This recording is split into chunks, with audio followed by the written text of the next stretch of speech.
Congratulations on completing the first step in creating your new AI assistant. To ensure your new assistant responds just like your best collaborator, you can go to the configuration section on your left here, click on the chatbot section, and then choose knowledge bases.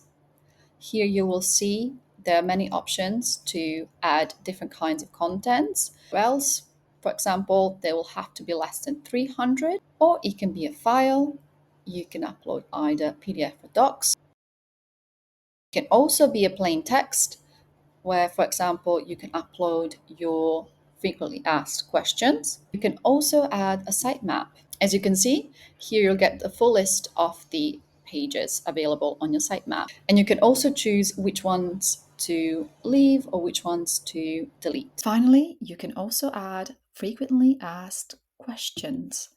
You can add one very quickly, or you can even upload your CSV.